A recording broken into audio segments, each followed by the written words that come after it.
육체의 소욕은 성령을 거스리고 성령은 육체를 거스리나니 이 둘이 서로 대적함으로 너희가 원하는 것을 하지 못하게 하려 함이니라. 아멘. 우리 몸 안에는 두 종류의 사람이 있습니다. 눈에 보이는 사람, 육이죠. 육을 가리켜서 눈에 보이는 사람이라고 얘기하고 있고, 또 눈에 보이지 않는 사람이 있습니다. 그 사람을 가리켜서 우리가 뭐라고 얘기합니까? 영이라고 얘기합니다. 그러니까 육의 사람, 영의 사람, 두 종류의 사람이 같이 살고 있습니다. 근데 이 영과 육이 참 의가 좋고 서로를 존중하고 서로 이렇게 화목하게 생활하면 좋은데, 영과 육, 이 두 사람은 하나가 될 수가 없어요. 꼭 물과 기름처럼 따로 놉니다. 그래서 항상 싸우고 있는 것을 봅니다. 영은 이렇게 이야기를 합니다. 야, 우리 이제 말씀 좀 읽고 기도 좀 했으면 좋겠다. 기도 좀 하자. 오늘은 교회 가서 봉사도 좀 하고 나가서 우리가 전도 좀 하자. 그렇게 얘기합니다. 그리고 저 사람 좀 밉지만 우리가 주의 사랑으로 용서를 좀 해주자. 용서하자고 이제 영이 이야기를 합니다. 그런데 육의 사람은 다르게 이야기를 합니다. 뭐라고 얘기하냐면, 안 돼. 피곤해. 아직은 추워. 감기 걸릴 수 있어. 용서해주면 지는 거야. 안 돼.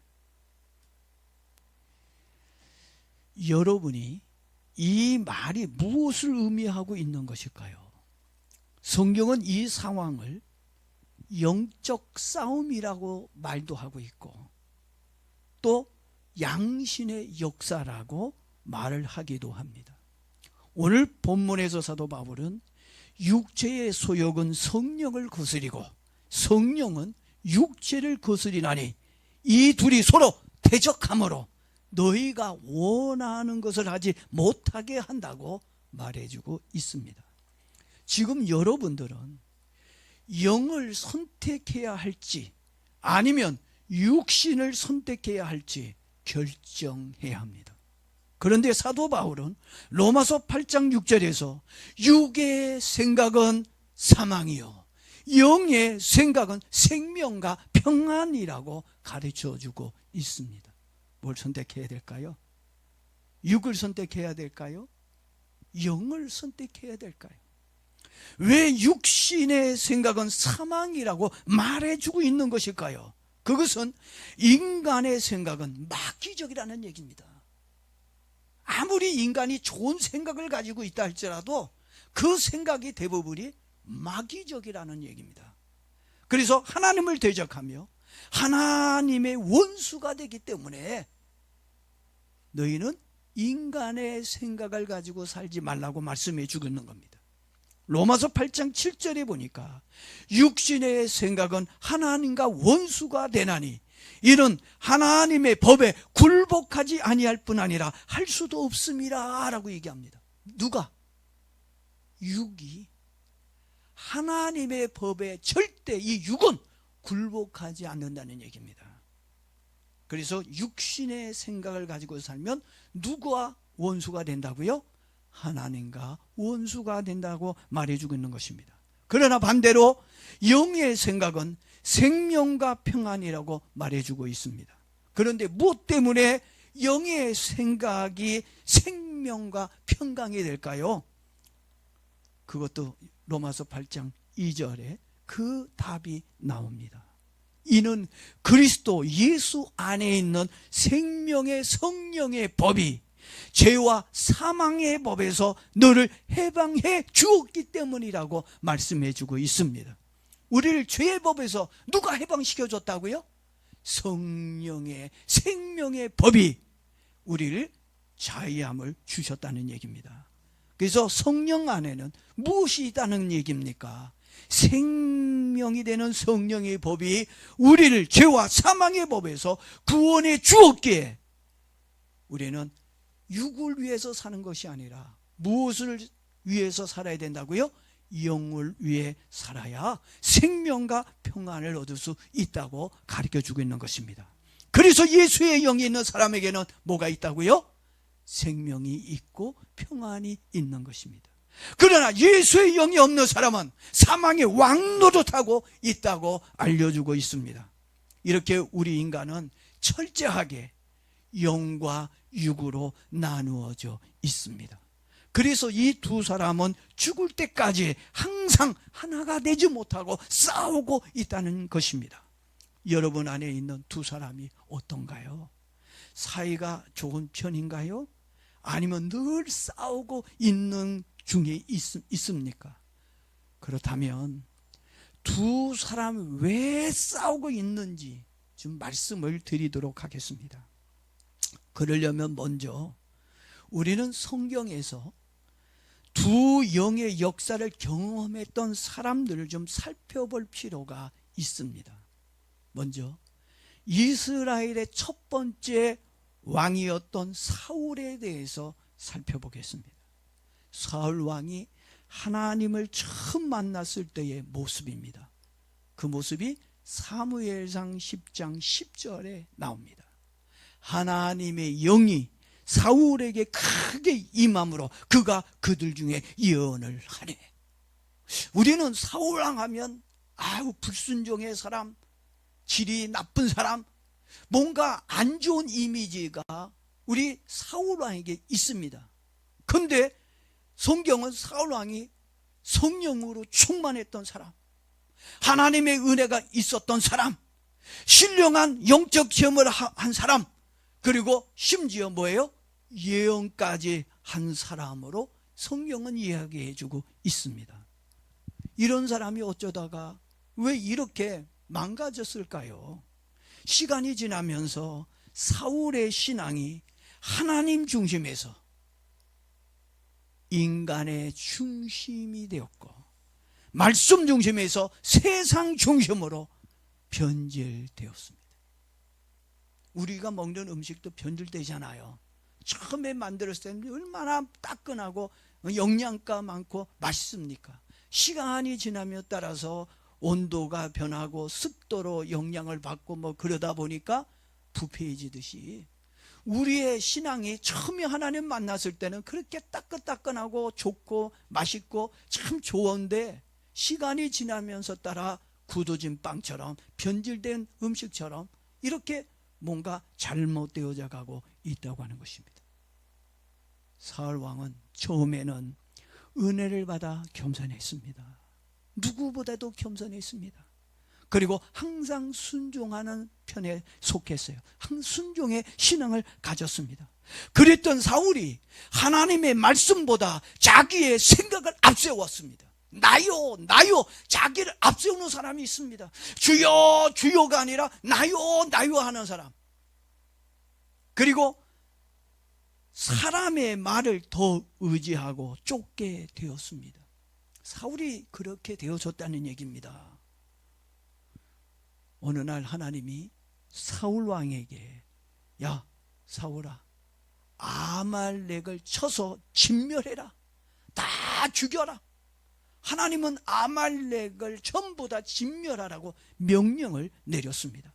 그런데 사울 왕은 좋은 짐승과 아각 왕을 살려두었습니다. 영의 생각을 버리고 하나님의 말씀을 버리고 육의 생각을 가진 결과 엄청난 일이 벌어지게 되어집니다. 저와 여러분에게도 충분히 일어날 수 있는 일이라고 생각을 해봅니다. 여호와의 영이 사울에게 떠났고 여호와께서 부리시는 악령이 그를 번뇌하게 한지라. 사울 왕에게 양신의 역사가 일어나자 사울의 신앙과 성격에 급격한 장애가 생겼어요. 그리고 이상한 일들이 일어나게 되었습니다. 여러분에게 이런 양신의 역사로 사단이 악한 영이 틈을 타면, 뭐는 100%다 똑같이 그런 건 아니지만 조금씩 차이는 있지만, 그러나 사울 왕의 경우 아주 이 악한 악신이 들어가서 사람의 변해도 엄청나게 달라졌어요. 변했습니다. 우리들에게도 사울과 같은 일이 일어날 수 있다는 얘기입니다. 다 그런 건 아니지만 양신의 역사를 통해 사울에게 이상한 행동이 보이기 시작하였습니다. 질투가 심해졌어요. 평상시에 질투가 좀 많이 있었던 사람인지는 모르겠지만 엄청난 양신의 역사가 일어나니까 질투가 많아졌습니다. 불만이 더 많아졌습니다. 매서의 불평과 원망으로 가득했습니다. 그러니 원망과 불평으로 가득하니 나오는 말이 곱고 이쁘고 좋을 수가 없지요. 그리고 분노의 게이지가 급격하게 올라가고 감정의 기복이 심해져서 감정의 조절이 잘 안 됩니다. 양신이 역사하면요, 이렇게 마음이 찢어져요. 막 갈라지기 시작합니다. 그러다 보니까 화를 잘 내게 되어집니다. 그리고 사사건건 의심을 하고 트집을 잡고 이해심이 없어져 버립니다. 심지어 다윗을 죽이려고 창까지 던졌습니다. 마음이 강팍해지고 성격은 괴팍해지고 파괴적인 사람이 되었습니다. 양신의 역사 중에 악한 영에게 지배를 받게 되면 인품과 신앙이 좋았던 사람도 순식간에 망가지고 이상하게 변하는 것을 봅니다. 그러다가 악신이 떠나가게 되면 언제 그랬냐는 뜻이 본래의 모습으로, 평안한 모습으로 돌아가고 있는 것을 봅니다. 사울에게 악신이 와서 마음을 뒤흔들어 놓았을 때 다윗이 수금을 가지고 찬양을 하면 악한 영이 떠나가고 마음이 편안해졌습니다. 사무엘상 26장 23절 보니까 다윗이 수금을 타면 사울이 상쾌하여 낫고 악령이 떠나더라, 이렇게 기록해 놓고 있습니다. 악한 영이 우리의 마음과 생각에 들어왔다가 나갈 수 있습니다. 난 예수 믿으니까, 난 믿음이 좋으니까, 은혜 받았으니까 이 악한 영이 나한테는 절대로 들어오지 않을 거야 라고 여러분들이 생각할 수 있을 겁니다. 그러나 사단은 우리의 생각과 마음에 자기 집 드나들듯이 들어왔다 나갔다 왔다 갔다 할 수 있다는 거 여러분들이 좀 알고 있어야 됩니다. 우리가 하나님의 은혜를 받았다 할지라도 내가 하나님의 말씀대로 살지 않고 내 생각이 세상을 따라가면, 세상을 위해 살면, 내가 진리 위에 서지 아니하면 사울왕처럼 양신의 역사가 일어날 수 있다는 것입니다. 나에게 양신의 역사가 일어나지 않게 하려면 항상 주님의 말씀으로 충만하기를 바랍니다. 주님의 은혜로 가득히 채워주는 저와 여러분 되어지기를 바랍니다. 그리고 사울에게 악신이 역사할 때 다윗이 했던 행동을 보십시오. 하나님을 찬양했습니다. 여러분의 마음이 불안해지고 마음의 분노가 일어날 때, 그때 여러분들도 하나님을 찬양하십시오. 마음이 막 심란해져요. 그때 하나님을 찬양해야 된다는 얘기입니다. 찬양을 하면 어떤 일이 벌어져요? 악한 영이 떠나가요. 내 마음을, 내 환경을 막 이렇게 복잡하게 만들었던 이 악신이 떠나가게 되어집니다. 사단이 떠나가면 마음이 편안해지고 환경이 편안해지는 겁니다. 그래서 불안한 마음과 분노가 사라집니다. 찬양에는 하나님의 능력이 있으며 영적 치료가 있기 때문입니다. 아프리카 선교사님이 이런 간증을 했습니다. 자기가 전도하는 마을에 가니까 교인들 중에 밤마다 악몽을 꾸고 두려움에 떨고 있는 사람들이 있었다는 거예요.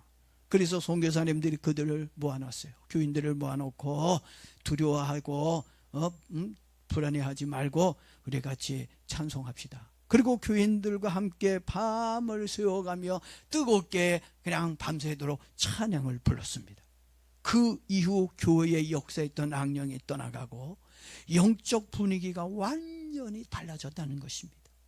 오늘 여러분들도 찬양하면 여러분을 지배하려고 했던 이 악한 영들이 다 떠나가고 좋은 일들만 일어날 줄로 믿습니다. 찬양은 단순한 노래가 아닙니다. 하나님의 임재를 부르는 영적인 힘이 있습니다. 시편 22편 3절에 보니까 시편 기전이 이렇게 얘기합니다. 이스라엘의 찬송 중에 계시는 주여, 주는 거룩한 자니시다. 이스라엘의 하나님은 어디 중에 계신다고요? 찬송 중에 계십니다 라고 이야기합니다. 우리가 믿는 하나님은 찬송 중에 계십니다. 기도가 부족하고 성경을 많이 몰라도 찬송을 부리면 하나님의 영이 임하게 됩니다. 찬송은 곡조가 있는 기도이며 신앙 고백이 있는 기도이기 때문입니다. 하나님의 은혜가 임할 때까지, 나의 마음이 시원해지고 편안함이 올 때까지 하나님을 찬양하는 은혜가 있길 축복합니다. 그러면 놀라운 일이 생깁니다. 문제가 해결됩니다. 풍랑과 바다가 잔잔해지듯이, 옥문이 열리듯이 환경이 바뀌는 기적을 경험하게 될 것입니다. 지금 우리가 살고 있는 이 세상은 거친 광야와 같고 양신의 역사가 강하게 일어나고 있는 전쟁터입니다. 그러다 보니까 우리의 신앙과 삶에 안 좋은 일들이 언제든지 일어날 수 있다는 것입니다. 마음이 불안해지고 우리가 치밀어 오를 때마다, 그리고 힘든 일이 생길 때마다 찬송 중에 거하시는 하나님의 은혜를 경험하기를 바랍니다.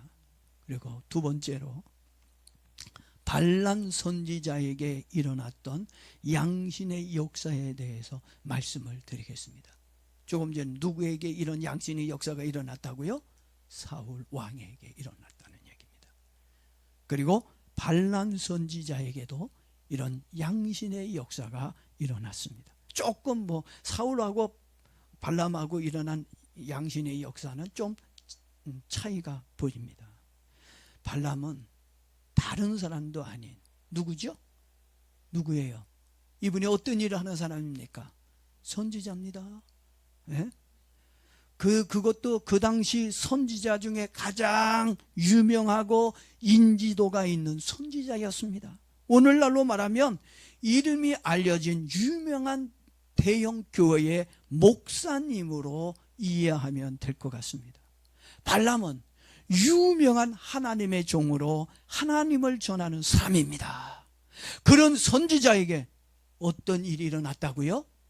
양신의 역사가 일어났다는 얘기입니다. 민수기 24장 3절 4절 말씀을 보게 되면 발람에게 하나님의 영이 임재한 적이 있습니다. 하나님의 영이 임재할 때 발람도 환상을 보았습니다. 여러분 중에 환상 본 사람이 있어요? 아마 환상 본 사람도 없어. 발람은 하나님도 만났고 하나님의 음성도 듣고 그리고 환상도 보고 심지어 뭐까지 했다고요? 예언까지 했다고 성경은 기록해 놓고 있습니다. 특히 하나님의 말씀을 들을 수 있는 신령한 영적 세계를 경험한 사람이었습니다. 그런데 그런 사람에게 무슨 역사가 일어났다고요? 양신의 역사가 일어났다는 것입니다. 여러분들이 이 말이 이해가 됩니까? 하나님의 영이 있고 하나님을 전하는 사람에게 양신의 역사가 일어날 수 있을까요? 믿어주십니까? 에이, 나 같으면 모를까? 그렇죠? 여러분같이 믿음이 현찮으면 모를까? 믿음이 없고 하나님을 만나지 못했다면 충분할 텐데, 하나님을 만난 사람인데, 대단한 능력을 받은 사람인데 이 사람에게 양신 역사가 일어난다니 그게 말이 돼? 아마 믿어지지 않고 이해가 되지 않을 것입니다. 누구에게 일어났다고요? 발람 선지자에게 일어났다는 것입니다. 무엇 때문에 선지자에게 양신의 역사가 일어나게 된 것일까요? 충분히 그럴 만한 이유가 있었습니다. 발람은 하나님의 은혜를 받은 사람이었지만 그에게도 치명적인 약점이 있었습니다. 육체의 소욕이 매우 강한 사람이었습니다. 특히 물질의 욕심이 지나치게 많았습니다. 디모데전서 6장 10절에서 바울이 믿음의 아들 디모데에게 해준 교훈이 있습니다. 우리들에게도 해당되는 말이라고 생각하는데, 사도 바울이 이 성경을 쓸 때 발람이나 가룟 유다를 생각하며 썼는지도 모릅니다. 제가 한번 그 성경을 읽어볼게요. 돈을 사랑함이 일만하게 뿌리가 되나니 이것을 탐내는 자들은 미혹을 받아 믿음에서 떠나 많은 근심으로써 자기를 찔렀도다라고 기록해 놓고 있습니다. 발람은 다른 사람들에 비해 물질의 탐심이 정말 강했습니다. 하나님의 사람 맞나? 예수 믿는 사람이 저렇게 물질욕이 많아도 되나? 네? 돈에 대한 집착이 대단했습니다. 민수기 22장, 제가 그냥 막 근거 없이 하는 얘기가 아니에요. 다 성경에 있는 걸 가지고 저는 얘기를 하고 있는 겁니다. 민수기 22장에서 모압 왕 발락이 발람에게 찾아왔어요. 은과 금, 폐물을 주며 이스라엘을 저주해 달라고 부탁을 합니다. 이스라엘을 좀 저주해 주십시오. 당신의 능력이라면, 당신이 저주하면 이스라엘 백성들이 저주를 받아 망할 겁니다. 그래서 은과 금을 싸들고 왔습니다. 발람은 은과 금을 보니까 침이 꼴깍꼴깍 넘어갑니다. 이야, 내가 그냥 이스라엘만 저주하면 저 금이, 저 돈이, 은이 다 내 거라는구나. 그래서 발람은 물질 욕심에 저주를 하고 싶었습니다. 그렇지만 하나님께 물어봐야 되겠다. 내가 내 마음대로 저주하다가 좀 문제가 생길 수 있으니까 내가 하나님께 물어보고 제단 쌓고, 그리고 나서 하나님이 뭐라고 하시는지 말씀을 들어보고, 그리고 나서 그때 내가 저주를 하겠다. 근데 하나님이 발람에게, 야, 내 자녀야, 내 백성이야, 저주하면 안 돼. 저주하지 마. 하나님이 발람 선지자에게 저주하지 말라고 막았습니다. 근데 발람이 돈 생각이 자꾸 나니까 발락 왕에게, 왕이여 기다려보세요. 하나님이 거절했지만 이번에 또 제가 한번 또 제단 쌓고 또 물어볼게요. 그리고 몇 번이나 제단을 쌓아요? 3번이나 제단 쌓으면서, 하나님 저주해도 될까요? 이스라엘 백성들을 저주할까요?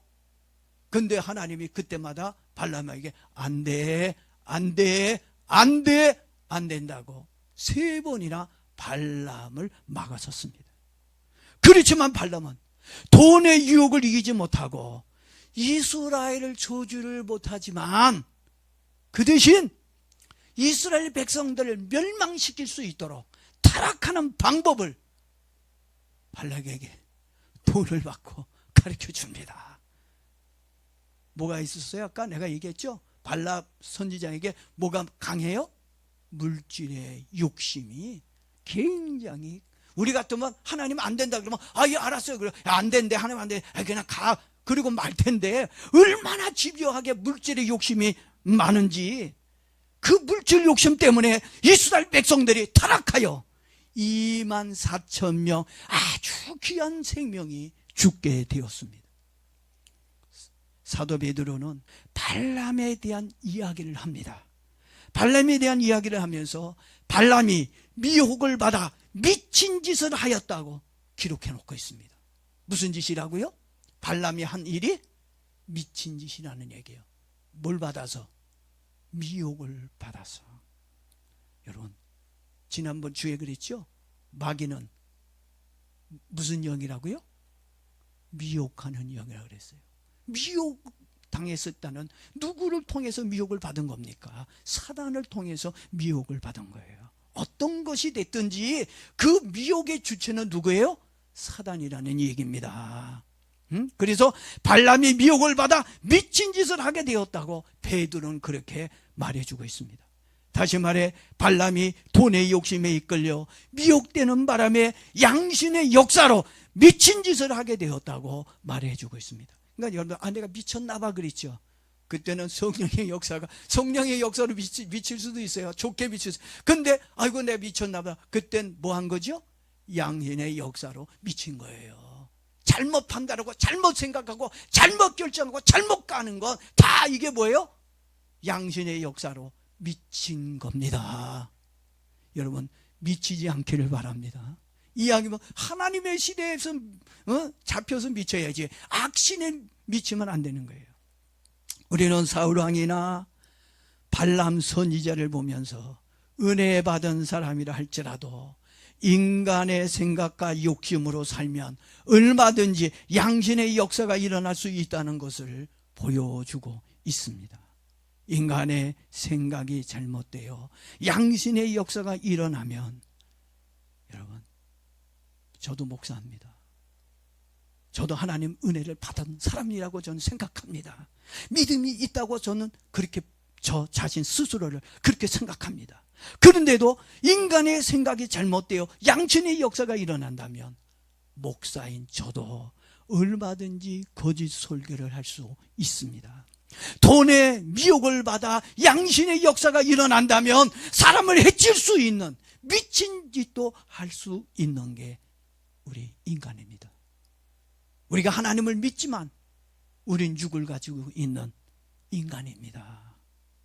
인간은 육체의 소욕을 가진 사람이라 얼마든지 타락할 수 있고 변질될 수 있다는 것을 알아야 합니다. 난 예수 믿으니까 절대 난 타락 안 해. 난 절대로 변질되지 않나. 그렇게 장담할 수 없다는 얘기입니다. 그래서 사도 바울은 육신의 생각은 누구와 원수가 된다고요?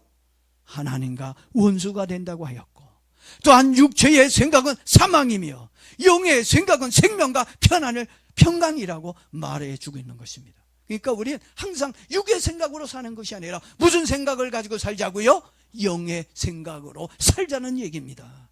지금 이 시간에 저와 여러분의 신앙이 영에 속해 있는지 아니면 육신에 속해 있는지를 살펴보아야 할 것입니다.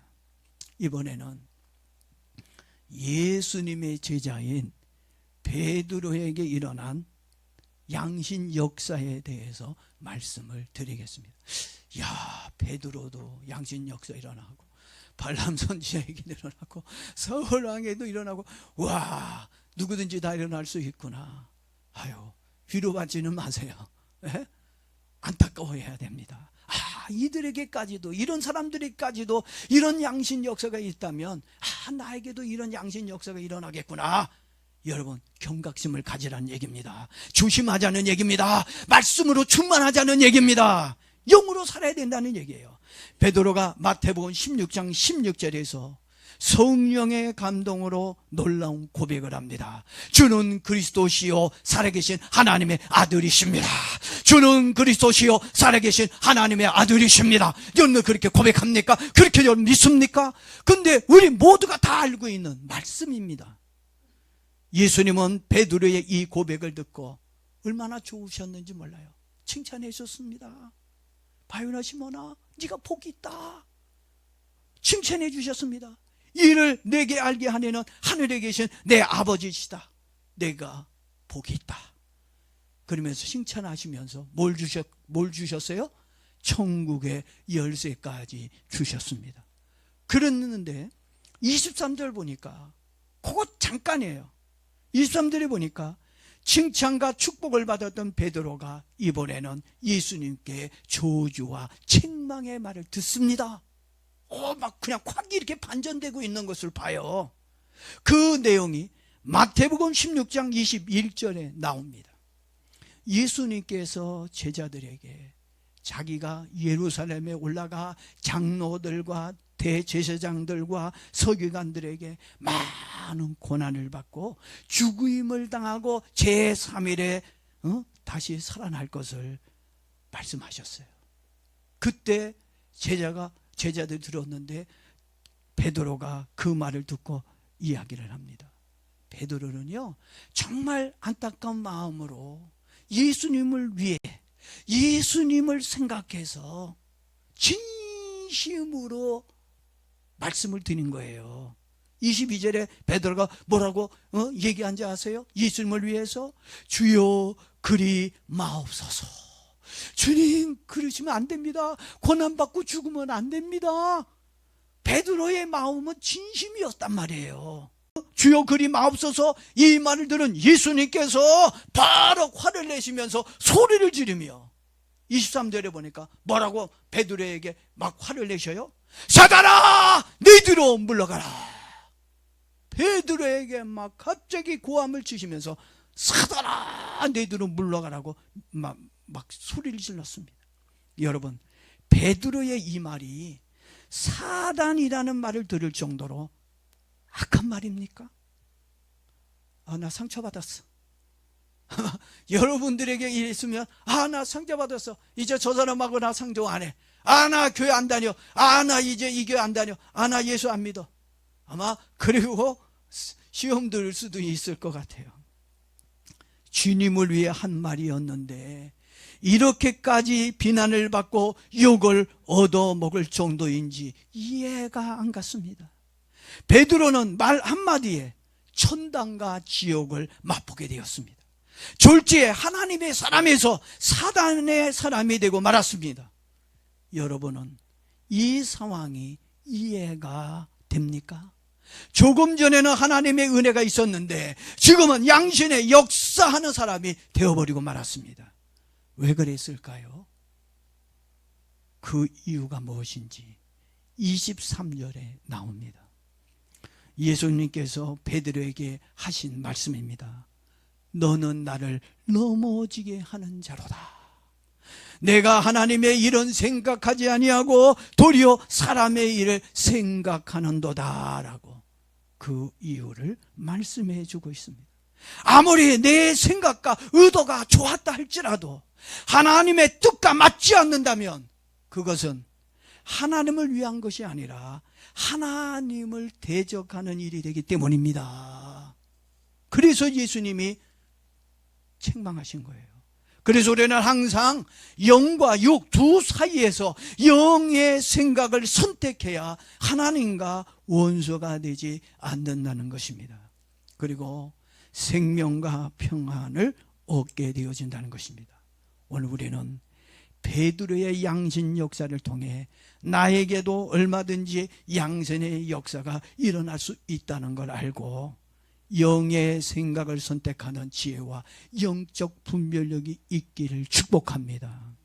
마지막으로 초대교회에 나타난 양신의 역사도 있습니다. 많아요. 양신의 역사가 이것만 있는 게 아니라 더 많이 있는데도 불구하고 시간이 많이 갔으니까 이 초대교회에 나오는 양신 사건만 대해서 말씀드리고 마치겠습니다. 사도행전 5장에 보게 되면 양신 역사의 주인공인 아나니아와 삽비라 부부가 나옵니다. 여러분 사도행전 5장을 보려면 먼저 사도행전 4장을 좀 이해해야 할 필요가 있어요. 4장을 보게 되면 초대교회 교인들이 성령 충만을 받았어요. 성령의 은혜를 입으면 너무 기쁘고 감사하다 보니까 하나님께 막 다 드리고 싶어요. 내 생명까지 드리고 싶어요. 내가 가지고 있는 거 다 드리고 싶어요. 그게 은혜 받은 사람의 모습입니다. 그러니까 초대교인들이 성령 충만함을 받자 자기의 집과 땅을 팔아 어려운 교인들과 복음 전파를 위해 써달라고 사도들 발 앞에 헌금을 두었습니다. 그때 요셉이라고 하는 사람이 밭을 팔아 모두 헌금해 드렸어요. 교회에다가 헌금을 했습니다. 그 모습을 본 교인들이 요셉을 칭찬합니다. 그 모습을 누가 봤어요? 예? 아나니와 삽비라 부부가 보았습니다. 그래서 부부가 은호를 합니다. 여보, 우리도 요셉처럼 좀 칭찬 들읍시다. 믿음 있는 사람이더라. 그리고 참 저 사람들은 좋은 사람이야. 그래서 칭찬도 듣고 사람들에게 존경을 받고 싶었습니다. 그래서 땅을 팔아 베드로에게 헌금을 바쳤습니다. 그런데 땅을 판 돈을 모두 드린 것이 아니라 일부만 드렸습니다. 그래도 저는 대단하다고 생각이 듭니다. 하나님께 드린다는 건 좋은 일이라고 생각을 합니다. 그런데 드리는 이유와 동기가 분명하고 순수해야 됩니다. 뭐든지요, 순수해야 돼요. 생각이 깨끗해야 되는 거예요. 불순한 가운데서 아무리 도와줘 봐야 그건 좋은 게 아니라는 얘기입니다. 우리가 하나님께 드릴 때 어떤 마음으로 드려야 됩니까? 믿음으로 드려야 됩니다. 감사한 마음으로 드려야 되는 겁니다. 신앙을 위해 드리는 겁니다. 하나님과 복음을 위해 드려야 합니다. 그런데 아나니와 삽비라는 어떤 마음으로 드려요? 자신의 명예를 위해 드리고, 영광을 얻기 위해 드리고, 자랑하기 위해 드리고, 존경받기 위해 드리고, 또 어떤 사람은 복을 받기 위해 드리는 사람이 있습니다. 우리 교회에도 11조, 15조 하는 분도 있고 12조, 3조 하는 분도 있는 걸로 제가 알고 있는데, 다른 사람들은 모를 거예요. 이제 저만 몇 사람만 아는 거죠. 헌금위원들만 좀 아는 건데, 이렇게 하나님께 10의 2조, 3조든지 5조든 9조를 드리든지 하나님께 우리가 헌금을 드릴 때 복받기 위해 드린다는 거, 그건 잘못됐다는 얘기입니다. 그것은 비신앙적 행위일 뿐만 아니라 하나님이 기뻐하지 않는 육신의 생각이라는 것을 알아야 합니다. 육신의 생각은 사망이요, 육체의 소욕은 하나님과 원수가 된다고 말씀을 드렸습니다. 아나니아와 삽비라 부부는 양신의 역사로 헌금을 드렸기에 삼위의 하나님을 속이는 결과가 되었고, 헌금을 드리고도 복을 받는 것이 아니라 도리어 저주를 받아 죽고 말았습니다. 바울이 말한 대로 육신의 생각이 사망을 낳게 되었습니다. 옛날이나 지금이나 하나님의 말씀은 동일합니다. 우리 교회 안에도 성령의 역사와 사단의 역사 둘 다 일어날 수 있습니다. 그래서 우리의 성도님들은 항상 성령의 거룩한 생각을 가지고 살아야 될 줄로 믿습니다. 얼마든지 나에게도 양신의 역사가 일어날 수 있기 때문입니다. 성경에 나타난 양신의 역사가 참 더 많이 있지만 이제 말씀을 좀 정리하고 마치도록 하겠습니다. 오늘 우리에게 주신 말씀을 통해 나는 누구의 음성을 들어야 할 것인지 고민해 볼 필요가 있다고 생각을 합니다. 사랑하는 성도 여러분, 성경에 나오는 사람들을 보십시오. 사울왕, 발람 선지자, 베드로, 아나니아와 삽비라 부부, 이들은 처음부터 양신의 역사라는 사람들이 아니었습니다. 문제는 마음을 누구에게 내주었느냐 하는 거였습니다. 지금 여러분의 마음을, 여러분의 생각을 누구에게 내어주고 있습니까? 영에게 내어주고 있습니까? 아니면 육에 내어주고 있습니까? 로마서 6장 16절에서 또 바울은 우리에게 이렇게 얘기합니다. 너의 자신을 종으로 내주며 순종함을 받은 자의 종이 되는 줄 너희가 알지 못하느냐. 내 자신을 순종함으로써 내주는 그들에게 뭐가 된다고요? 그들의 종이 되어진다는 얘기입니다. 우리의 신앙은 결국 선택입니다. 육신의 음성을 따를 것인가, 성령의 음성을 따를 것인가. 성령을 따른 자에게는 하나님의 생명과 평강을 주시지만, 그렇지만 육체의 소욕을 따라 사는 사람들에게는 양신의 역사로 하나님과 원수가 되어 사망으로 끝나게 될 것입니다. 오늘 말씀을 듣는 모든 사람들에게 생명과 평안이신 예수님의 영으로 항상 충만하게 축복합니다. 기도하겠습니다.